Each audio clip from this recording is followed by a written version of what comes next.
আসসালামু আলাইকুম রহমতুল্লাহি ওবরকাতু। প্রিয় শিক্ষার্থীরা, আশা করি মহান রব্বুল আলমিনের অশেষ রহমতে তোমরা ভালো আছো, সুস্থ আছো। তো আল্লাহর কাছে ত্রিভুজের সূক্ষ্মকোণের পার্থক্য এখানে বলা হলো যে সূক্ষ্মকোণের পার্থক্য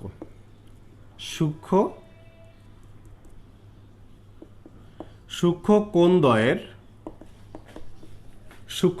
পার্থক্য 25 ডিগ্রি হলে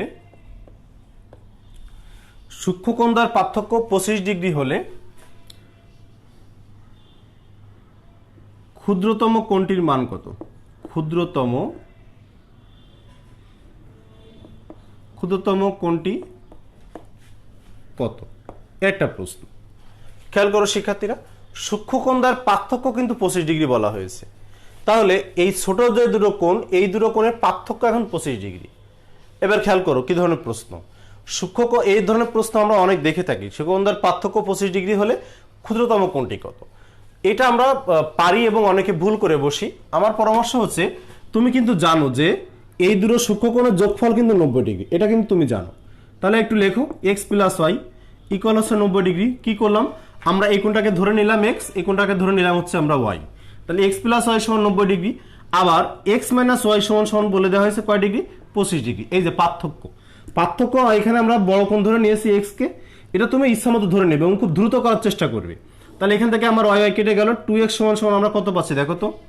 আমরা 2x ইকুয়াল পাচ্ছি হচ্ছে 115 ডিগ্রি, তাই না? তাহলে x ইকুয়াল কত হবে? আমরা এখান থেকে x এর মানটা পেয়ে যাব। এখন অনেক শিক্ষার্থী এইভাবে না করে, যেহেতু ক্ষুদ্রতম কোণটি চেয়েছে আমার এখানে, তাহলে এই জন্য y এর মানটাকে বের করে নিতে পারো। তো যাই হোক, এখানে দুটো কোণই জানা ভালো। তাহলে x ইকুয়াল পেলাম আমরা কত? 115। x ইকুয়াল 2x ইকুয়াল, তাহলে x ইকুয়াল কত? 115 ডিগ্রি ভাগ হচ্ছে 2 দিলে যেটা থাকে সেটা। তো আমরা জানি যে 115কে 2 দিয়ে ভাগ দিলে আমরা এখান থেকে কত পাচ্ছি সেটা দেখা যাক। 115 ভাগ 2 তোমার হচ্ছে 57.5 ডিগ্রি, এটা পাচ্ছি আমরা। এটাকে এরকমও লিখতে পারো বা তোমরা এরকমও লিখতে পারো, যে এরকমও থাকতে পারে প্রশ্নে, শর্ট কোশ্চেনে এত ডিগ্রি থাকতে পারে, হোল ডিগ্রি দুইভাবে থাকতে পারে, 57.5 ডিগ্রি অথবা 57.1/2 ডিগ্রি। তো শিক্ষার্থীরা, আমি যা বলতেছিলাম সেটা হচ্ছে কিন্তু বড় কোণ বের হয়েছে, ছোট কিন্তু এখনো বের হয়নি। তোমার কাছে চাওয়া হয়েছে ক্ষুদ্রতম কোণ। তাহলে দুইজনের যোগফল যদি 90 হয়, তাহলে 90 থেকে 57.5 বাদ দাও। তাহলে ওয়াই কোণ সমান তোমরা পেয়ে যাচ্ছ যেটা 90 ডিগ্রি থেকে তোমরা বাদ দিচ্ছ কত? 57.5 ডিগ্রি। তাহলে 90 ডিগ্রি থেকে যদি তোমরা এটাকে বাদ দাও, তাহলে এখান থেকে যাচ্ছে কত? 90 বিয়োগ 57.5 বাদ দিলে আমরা যেটা পাচ্ছি সেটা হচ্ছে 32.5 ডিগ্রি। তাহলে আমার যে অ্যান্সারটা চাওয়া হয়েছিল ক্ষুদ্রতম কোণটির মান কত, তাহলে ক্ষুদ্রতম কোণটি পেয়েছো 32.5 ডিগ্রি। এলো তোমরা ক্ষুদ্রতম কোণটির মান পেয়েছো। তাহলে এর মাধ্যমে আমরা ক্ষুদ্রতম কোণটির মানও পেয়ে গেলাম, সেটা হচ্ছে 32.5 ডিগ্রি। এটা হচ্ছে ওয়াই কোণের পরিমাপ। তার মানে এখান থেকে যে প্রশ্নগুলো আমরা পরীক্ষায় দেখে থাকি, যে সূক্ষ্মকোণের পার্থক্য 25 ডিগ্রি, অনেক সময় 5 ডিগ্রি থাকে, অনেক সময় 10 ডিগ্রি থাকে, ক্ষুদ্রতম কোণটি কত? তাহলে এখান থেকে ক্ষুদ্রতম কোণটি পেয়েছো তোমরা 32.5 ডিগ্রি। এরকম দশমিকে কিন্তু চলে আসে। তা আমরা অনেক শিক্ষার্থী মানে মূর্খের পরিচয় দিয়ে থাকি। অনেক সময় আমরা কিন্তু ওই দশমিকের মান কাউন্ট করি না, ভাবি যে না দশমিক হবে না, পূর্ণমানই আসবে। এরকম মনে মনে চিন্তা করে ম্যাথমেটিক্স করা ঠিক না। ক্যালকুলেশন করে তারপরে তুমি তোমার লক্ষ্যে পৌঁছানোর চেষ্টা করবে। এই এক ধরনের প্রশ্ন থাকে। আরেক ধরনের প্রশ্ন থাকে, অতি বেশি থাকে যে প্রশ্নগুলো, সেগুলো নিয়ে একটু আলোচনা যদি আমরা করি। ওরা বলে যে একটি সমকোণী ত্রিভুজের, এরকম নাম দিল শুধু, একটা সমকোণী ত্রিভুজের অতিভুজ হচ্ছে বলে দেওয়া হলো অতিভুজ 13 আর ভূমি হচ্ছে 5 হলে তোমার অপর বাহুটি কত হবে, এরকম বলা হয়। যে সমকোণ এরকমও বলে যে একটি সমকোণী ত্রিভুজের অতিভুজ 13 এবং অপর বাহুর দৈর্ঘ্য 5 হলে যে বাহুটি মানে অন্য বাহুটির দৈর্ঘ্য কত, মানে যে বাহুটি তোমার থেকে যাচ্ছে সেই বাহুটির দৈর্ঘ্য তোমার কাছে বের করতে বলা হচ্ছে। তাহলে এখানে এই বাহুটির দৈর্ঘ্য আমরা কি করে বের করব সেটা আমাদেরকে জানতে হবে। তো খুব শর্টকাট সিস্টেম আমি তোমাদেরকে আবারও বলি, ক্যালকুলেটরে লিখবা। ক্যালকুলেটরে তোমরা যেভাবে মানটা বের করবা 13 স্কোয়ার মাইনাস 5 স্কোয়ার, কারণ 13 সব থেকে বড়। তাহলে 13 স্কোয়ার মাইনাস 5 স্কোয়ার দেওয়ার পরে যে অ্যান্সারটা থেকে যাবে তোমাদের 144। একে বর্গমূল করলে উত্তর পাবে হচ্ছে 12। ক্যালকুলেটর এইভাবে করার চেষ্টা করবে। অনেকে রুট এখান থেকে দেওয়া শুরু করো, যদি রুট এখান থেকে দেওয়া শুরু করো, যদি রুট আগে দাও তাহলে এখানে একটা ফার্স্ট ব্র্যাকেট আর এখানটা ফার্স্ট ব্র্যাকেট দেবে, তাহলে একবারে তুমি উত্তরটা ইকুয়াল দিলে কত পেয়ে যাবে, একবারে তুমি 12 পেয়ে যাবে, তখন এই বাহুটা হবে 12। তাহলে কিভাবে শিখলাম, এখন মনে করো এই 5 দেওয়া নেই, তাহলে বের করতে বলা হচ্ছে যে এই বাহুটা কত। যখন এরকম অতিভুজ দেওয়া থাকবে তখন তুমি যে কাজটা করবে 13 স্কোয়ার মাইনাস 12 স্কোয়ার, যা থেকে যাবে এখানে থাকবে হচ্ছে কত, 25 থেকে যাবে, তাকে তুমি বর্গমূল করবে, তার মানে হচ্ছে 5। এখন যদি কোনো শিক্ষার্থী বেশি চালাক হও, তাহলে আমি একটু চালাক হতেও বলবো তোমাদেরকে, তখন ক্যালকুলেটর একবারে প্রথমে রুট লিখবে, ক্যালকুলেটরে প্রথমে রুটটা লিখবে, লেখার পরে ব্র্যাকেট দেবে এরকম। আমি একটু লিখে দেখি হয় কিনা, তোমরা আমি আশা করি ক্যালকুলেটর নিয়েই বসেছো, তোমরা একটু চেষ্টা করো। প্রথমে রুট, এবার ফার্স্ট ব্র্যাকেট দিয়ে 13 স্কোয়ার মাইনাস হচ্ছে কত, 12 স্কোয়ার, মাইনাস 12 স্কোয়ার দিলে 13 স্কোয়ার মাইনাস 12 স্কোয়ার দিলে যেটা থাকে ক্লোজ করতে হবে ব্র্যাকেট, দেখবা যে উত্তর সরাসরি 5 চলে আসছে, তাহলে এটার উত্তর হচ্ছে কত, 5। তাহলে এইভাবে আমরা পেয়ে গেলাম 5।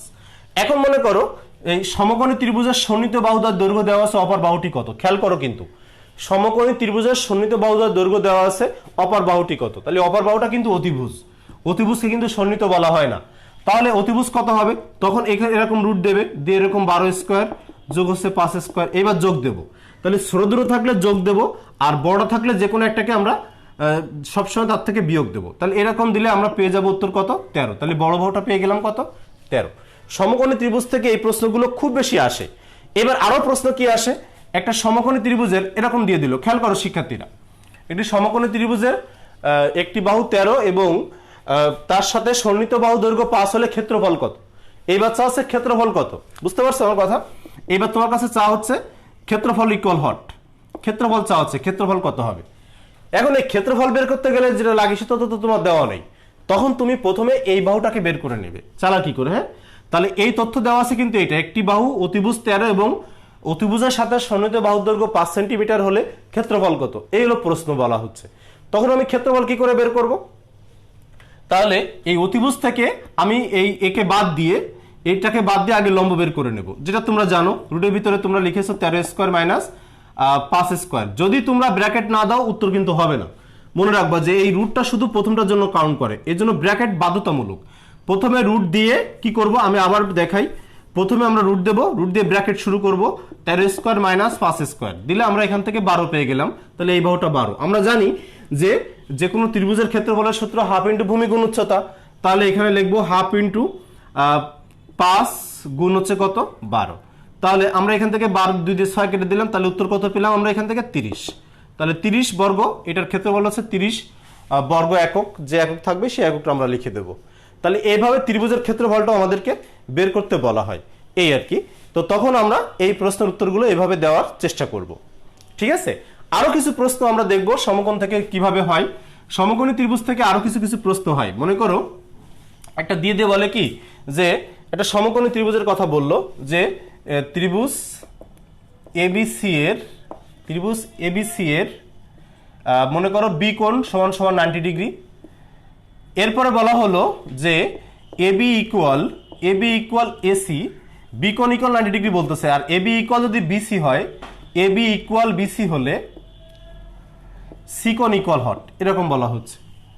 এরকম যদি প্রশ্ন থাকে তখন আমি কি করব, এটাও একটা দেখার বিষয়। সমকোণের ক্ষেত্রে এরকম যদি প্রশ্ন থাকে যে এবিসি ত্রিভুজের বি কোণ সমান সমান আমরা পেলাম কত শিক্ষার্থীরা, বি কোণ সমান সমান দেখতেছি আমরা 90 ডিগ্রি, আর এবি ইকুয়াল বিসি। এর অর্থ কি, আমরা যদি চিত্রের মাধ্যমে তোমাদেরকে আমি যদি দেখাতে চাই, যে চিত্রের মাধ্যমে যদি দেখাতে চাই তাহলে কি দাঁড়াচ্ছে, তাহলে বি কোণ সমকোণ, তাহলে এখানে এবি আছে আর এখানে কি আছে, সি আছে। এজন্য দেখো ওরা লিখেছে এবি ইকুয়াল বিসি, খেয়াল করে দেখো ওরা লিখেছে এবি ইকুয়াল বিসি লিখেছে। তাহলে এবি ইকুয়াল বিসি যদি হয়ে থাকে, তোমার কাছে চাওয়া হচ্ছে সি কোণটা ইকুয়াল হট। তো আমরা জানি যে ত্রিভুজের দুইটা বাহু সমান, তার কয়টা কোণ সমান, দুইটা কোণ সমান। তখন তুমি জানো যে এই বাহু আর এই বাহু যেহেতু সমান বলেছে, তাহলে এই কোণটা এবং এই কোণটাও এরাও কি হবে, সমান হবে। তার মানে এ কোণ সমান সমান হবে সি কোণ সমান সমান কয় ডিগ্রি, 45 ডিগ্রি। কেন, আমরা জানি সমকোণী ত্রিভুজে যে সূক্ষ্মকোণ থাকে, এই সূক্ষ্মকোণ দুটোর যোগফল কয় ডিগ্রি আমরা জানি, 90 ডিগ্রি, তাই না।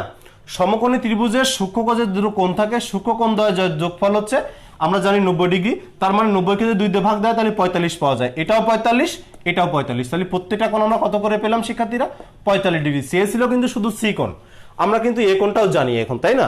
কারণ আমার এখানে যে তথ্য দিয়েছিল দুটো বাহু সমান, তাহলে দুটো কোণ সমান হবে, তাহলে এই বাহু এবং এই বাহু সমান হলে এই কোণ এবং এই কোণটা সমান হবে। এই ধরনের প্রশ্ন আমরা এখান থেকে পেয়ে থাকি যে এই কোণ দুটোর মান কত ডিগ্রি হয়, সে ধরনের প্রশ্ন। এই ধরনের প্রশ্ন আমরা এখান থেকে দেখে থাকি। এরকম লেখা আছে ত্রিভুজ এবিসি এর বি কোণ সমান সমান 90 ডিগ্রি এবং এসি সমান সমান 10 সেন্টিমিটার হলে, এসি সমান সমান 10 সেন্টিমিটার হলে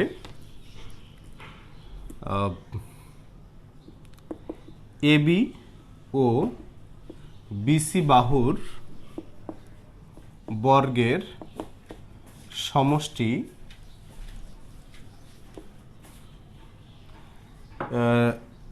বাহুর বর্গের সমষ্টি কত, এটা চাওয়া হয়েছে। খেয়াল করে দেখো কি প্রশ্নটা। ত্রিভুজ এবিসি এর বি কোণ 90 ডিগ্রি, ত্রিভুজ এবিসি এর বি কোণ 90 ডিগ্রি, এসি ইকুয়াল হচ্ছে 10 সেন্টিমিটার হলে এবি ও বিসি বাহুর বর্গের সমষ্টি কত, এটা বের করতে বলা হয়েছে।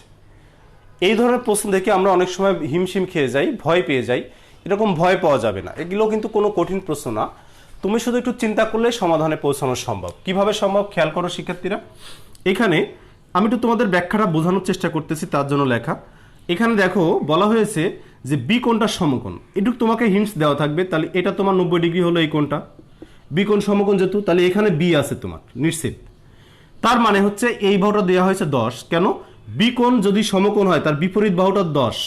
দেখো এখানে বলা হয়েছে এসি 10, তাহলে এখানে বি আছে, তাহলে এখানে নিশ্চিত আমার এ আছে আর এখানে সি আছে। এসি যদি 10 হয় তাহলে এবি ও বিসি বাহুর বর্গের সমষ্টি কত।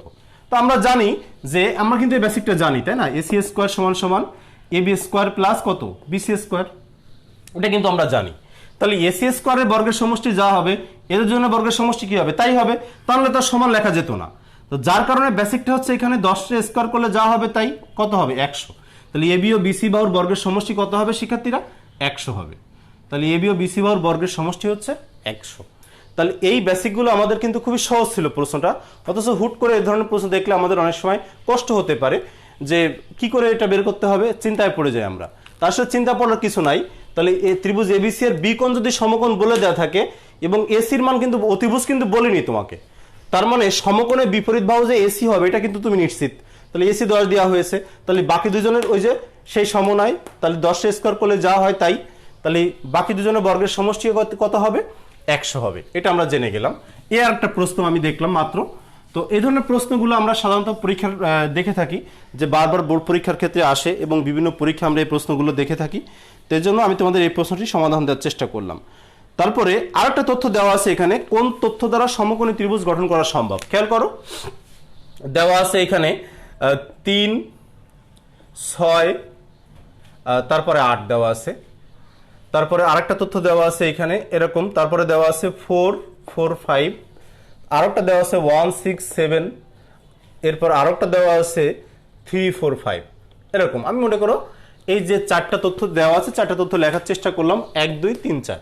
বলছে কোন তথ্য দ্বারা সমকোণী ত্রিভুজ আঁকা সম্ভব। তাহলে কোন তথ্য দ্বারা সমকোণী, এটা কিন্তু ত্রিভুজ আঁকা সম্ভব, কিন্তু সমকোণী হচ্ছে কিনা বুঝবো কি করে। দেখো এখানে তুমি 3 3 কে 9 আর 6 সব কত 36, আর এই একা আছে 64, তাহলে 36 আর 9 যোগ করলে আমরা এখান থেকে পাচ্ছি কত 44 পাচ্ছি, তাই না? সরি 45 পেয়ে যাচ্ছি আমরা। তাহলে 36 আর 9 যোগ করলে আমরা এখান থেকে পেয়ে যাচ্ছি কত 45। কিন্তু আর স্কয়ার মানে 64, তার 45 আর কোথায় 64, সমতা কিন্তু হয়নি। ত্রিভুজ গঠন করা যায় 6, 3, 9 আর 8 আছে। এখানে দেখো কি ব্যাখ্যা দেওয়া আছে, এখানে দেখো 4, 4, 16, 16, 16 কত 32, আর এখানে 5 স্কয়ার করলে হয় 25, হয় না। এটা তো ত্রিভুজই হয় না। কেন? কারণ এই 6 এর 1 7, এটা 7, এটা তো ত্রিভুজই হয় না, ত্রিভুজই হয় না। এবার এটা দেখো 3 3 কে 9, 4 4, 16, তাহলে 9 যোগ 16 সমান সমান কত 25, তাহলে আবার 5 স্কয়ার মানে কত 25। দেখছো, তার মানে হচ্ছে শেষেরটা দ্বারা সমকোণী ত্রিভুজ গঠন করা যায়। তাহলে এরকম চিত্র আমরা, এটাও কিন্তু বোর্ড এমসিকিউ। তাহলে আমি আরেকটা বোর্ড এমসিকিউ আমরা দেখলাম যে কোন তথ্যটির দ্বারা সমকোণী ত্রিভুজ আঁকা যায়, সেই ব্যাখ্যাটা আমরা দেখার চেষ্টা করলাম যে কিভাবে আমরা এটাকে নির্ণয় করব প্রশ্ন দেখে দেখে। এই আর কি, এটা গেল। এরপরে আমরা আরো কিছু জ্যামিতির প্রশ্ন দেখব যেগুলো আমাদের খুব বেশি গুরুত্বপূর্ণ, পরীক্ষাতে আমরা দেখেছি এই একটি।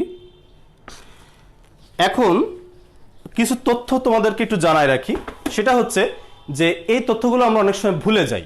একটি বাহু দেওয়া থাকলে কি কি আঁকা যায়? একটি বাহু আমরা একটু লিখে নিতে পারি। একটি বাহু থাকলে আঁকা যায়। একটি বাহু থাকলে কি কি আঁকা যায়? সমবাহু ত্রিভুজ যায়, সমবাহু ত্রিভুজ আঁকা যাবে, আর যাবে বর্গ। একটি বাহু দেওয়া থাকলে সমবাহু ত্রিভুজ আর বর্গ আঁকা যায়। দুটি বাহু দেওয়া থাকলে বা দুটি তথ্য, একটি তথ্য থাকলে, এখানে বাহু না লিখে লিখি তথ্য মানে সে বাহুটা হবে। একটি তথ্য দেওয়া থাকলে আঁকা যায় সমবাহু ত্রিভুজ, তার মানে সে বাহু থাকলে আমরা জানি সমবাহু ত্রিভুজ আঁকা যায় বা বর্গ আঁকা যায়। দুটি তথ্য দেওয়া থাকলে, দুইটি তথ্য থাকলে আঁকা যায় আয়ত আর হচ্ছে কি রম্বস। দুটি তথ্য দেওয়া থাকলে আয়ত এবং রম্বস আঁকা যায়, এটাও আমরা জেনে নিলাম। তিনটি তথ্য দেওয়া থাকলে কি আঁকা যায়? তিনটি তথ্য থাকলে আঁকা যায় সামান্তরিক। তিনটি তথ্য থাকলে আঁকা যায় সামান্তরিক। এরপরে চারটি তথ্য দেওয়া থাকলে আঁকা যায় হচ্ছে ট্র্যাপিজিয়াম।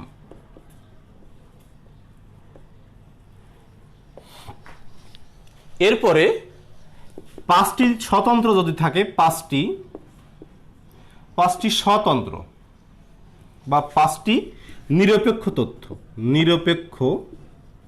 পাঁচটি নিরপেক্ষ তথ্য থাকলে আঁকা যায় যে কোনো চতুর্ভুজ।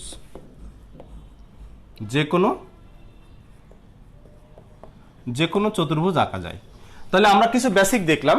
একটি তথ্য থাকলে আঁকা যায় সমবাহু ত্রিভুজ অথবা বর্গ। দুটি তথ্য থাকলে আঁকা যায়, আমাদের এখান থেকে দেখা যাচ্ছে যে দুটি তথ্য থাকলে আমরা আঁকতে পারি, সেটা হচ্ছে আয়ত অথবা রম্বস। তিনটি তথ্য থাকলে আঁকা যায় সামান্তরিক। চারটি থাকলে আঁকা যায় ট্র্যাপিজিয়াম। আর পাঁচটি নিরপেক্ষ তথ্য থাকে, এটাকে নিরপেক্ষ তথ্য দেওয়া থাকলে আঁকা যায় যে কোনো চতুর্ভুজ। তাহলে আমরা অঙ্কনের কিছু বেসিক জানলাম, এইগুলো আমাদের কিন্তু বোর্ড পরীক্ষাতে আসে, যে তিনটি তথ্য দেওয়া থাকলে কোনটি আঁকা যায়, চারটি তথ্য দেওয়া থাকলে কোনটি আঁকা যায়, এগুলো আমাদের খুবই জানা দরকার। দুটি সন্নিহিত বাহু দেওয়া থাকলে কোনটি আঁকা যাবে, একটা প্রশ্ন। দুটি সন্নিহিত বাহু দেওয়া থাকলে কোনটি আঁকা যায়? আমরা জানি দুটি সন্নিহিত বাহু দেওয়া থাকলে আয়ত আঁকা যায়। দুটি বললেই দেখবা যে এই তথ্য চলে আসে। দেখো এখানে কিন্তু উল্লেখ করে দিয়েছে, এখন একটা বোর্ড প্রশ্নটা বোর্ড পরীক্ষাতে আসছে। তোমার কত সালে আসছে? কুমিল্লা বোর্ডে 16 সালে আসছে। কুমিল্লা বোর্ড 16 সালে একটা প্রশ্ন আসছে যে দুটি সন্নিহিত বাহু দেওয়া থাকলে কোনটি আঁকা যায়। তাহলে দুটি সন্নিহিত বাহু দেওয়া থাকলে হয় আয়ত অথবা রম্বস, যে কোনো একটা থাকবে তোমার অপশনে। রম্বস থাকলে আয়ত থাকবে না, আবার আয়ত থাকলে রম্বস থাকবে না। তার মানে তুমি কোনটা আঁকতে পারতেছো, তুমি বুঝেই নিয়েছো যে তোমার যদি আয়ত থাকে তাহলে রম্বস, অথবা রম্বস থাকলে আয়ত, যে কোনো একটা হবে। তাহলে এই ধরনের প্রশ্নগুলো আমরা দেখতে পাই যে বোর্ড পরীক্ষার ক্ষেত্রে অনেক বেশি আসে। তাহলে এটা আমরা একটু দেখে নিলাম যে কি আঁকা যায় আর কি আঁকা যায় না। আমরা আরেকটা প্রশ্ন দেখব যে দেখো যশোর বোর্ড 19 সালে একটা প্রশ্ন আসছে যে একটি রম্বস অঙ্কনের জন্য কয়টি উপাত্ত প্রয়োজন? একটি রম্বস অঙ্কনের জন্য কয়টি উপাত্ত প্রয়োজন?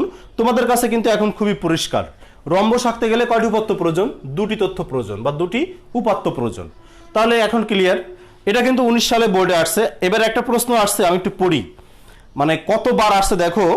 কুমিল্লা বোর্ডে 18 সালে আসছে, সিলেট বোর্ডে 16 সালে আসছে, আবার সিলেট বোর্ডে 17 সালে আসছে, দিনাজপুর বোর্ড 16 সালে আসছে। একটাই এমসিকিউ, এতবার বোর্ড পরীক্ষাতে আসছে। এমসিকিউটা হচ্ছে একটি চতুর্ভুজ অঙ্কনের জন্য কয়টি নিরপেক্ষ উপাত্ত প্রয়োজন? একটি চতুর্ভুজ অঙ্কনের জন্য কয়টি নিরপেক্ষ? দেখো আমি লিখেছি 5টি নিরপেক্ষ। তাহলে একটি যে কোনো চতুর্ভুজ বা কোনো চতুর্ভুজ অঙ্কনের জন্য কয়টি নিরপেক্ষ শব্দটা উল্লেখ থাকতে হবে। নিরপেক্ষ বা স্বতন্ত্র, দুটো যে কোনো একটা তথ্য থাকে। তাহলে কয়টি উপাত্ত প্রয়োজন? 5টি। এটা কিন্তু অলরেডি 5টা বোর্ডে অলরেডি 5 বার এসেছে এই এমসিকিউটা। তাহলে কত গুরুত্বপূর্ণ একটা এমসিকিউ বুঝতেই পারতেছো। তাহলে আরেকটা এমসিকিউ তোমাদেরকে জানানো হলো যে অনেক বেশি গুরুত্বপূর্ণ। তারপরে বলা হয়েছে নির্দিষ্ট চতুর্ভুজ অঙ্কনের জন্য কয়টি উপাত্ত প্রয়োজন? তাহলে নির্দিষ্ট চতুর্ভুজ যখন বলবে তখন এই একই তথ্য 5টা। চতুর্ভুজের নাম যদি বলে না দেয় তখন তোমরা 5টা দেবে। চতুর্ভুজের নাম বলে দেওয়া নেই, তার মানে তোমরা এখানে 5টা দেবে। চতুর্ভুজের নাম বলা না থাকলে আমরা অবশ্যই 5টি তথ্য দেওয়ার চেষ্টা করব। ঠিক আছে, গেল। তারপরে বলা হয়েছে ট্র্যাপিজিয়াম আঁকতে কয়টি উপাত্ত প্রয়োজন। দেখো সব এগুলো সব বোর্ড পরীক্ষা, আমি যেগুলো বলতেছি সবগুলো বোর্ড পরীক্ষার প্রশ্ন। তার মানে আমি মাত্র 5টা তথ্য লিখেছি, 5টা তথ্য দিয়ে এখানে কমপক্ষে 30টা এমসিকিউ আছে। এই 5টা তথ্যের উপরে ডিপেন্ড করে বোর্ড পরীক্ষাতে আসছে। তাহলে এই 5টা তথ্য কত গুরুত্বপূর্ণ একটু চিন্তা করে দেখো। আমি কিন্তু এক জায়গায় করে দিয়েছি যেন তোমাদের কষ্ট না হয়, তোমরা যেন খুব সহজে এই 5টি তথ্য সকল ফলাফল তোমরা বের করতে পারো অল্প সময়ের মধ্য দিয়ে।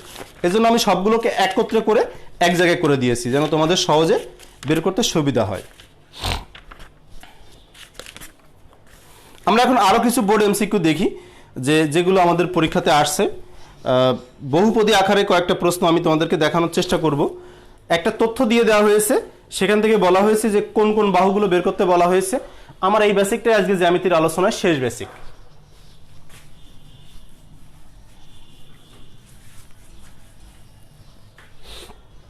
দেখো